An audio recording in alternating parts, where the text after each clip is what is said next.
अकबर ने बीरबल से कहा कि वह राज्य से 5 मूर्ख ढूंढ कर लाए। बीरबल ने खोज शुरू की और 1 महीने बाद केवल 2 लोगों को लेकर दरबार में पहुंचे। अकबर ने नाराज होकर कहा कि मैंने तो 5 मूर्ख लाने को कहा था, तुम सिर्फ 2 ही क्यों लाए? बीरबल ने विनम्रता से कहा कि हजूर, 5 मूर्ख हाजिर हैं, बस उन्हें पेश करने की इजाजत दीजिए।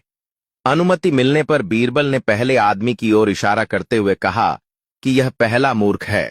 मैंने इसे बैलगाड़ी पर बैठकर भी अपना बैग सिर पर ढोते देखा।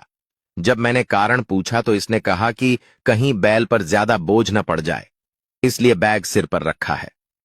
बीरबल ने फिर दूसरे आदमी को दिखाते हुए कहा कि यह दूसरा मूर्ख है। मैंने इसे अपने घर की छत पर उगी घास खिलाने के लिए भैंस को छत पर चढ़ाते देखा। पूछने पर इसने बताया कि छत पर घास उगाती है, इसीलिए भैंस को वहीं ले जाकर चरा देता हूं। जो आदमी छत की घास काटकर नीचे नहीं ला सकता और भैंस को ही छत पर चढ़ा देता है, उससे बड़ा मूर्ख कौन होगा?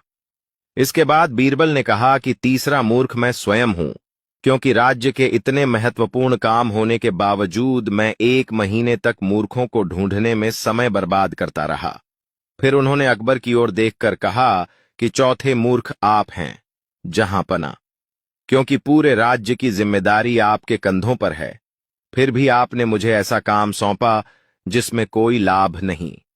अंत में बीरबल ने कहा कि 5वां मूर्ख वह व्यक्ति है जो अपने जरूरी काम, घर परिवार और पढ़ाई लिखाई छोड़कर सिर्फ यह जानने के लिए अब तक इस कहानी को सुनता या देखता रहा कि 5वां मूर्ख कौन है।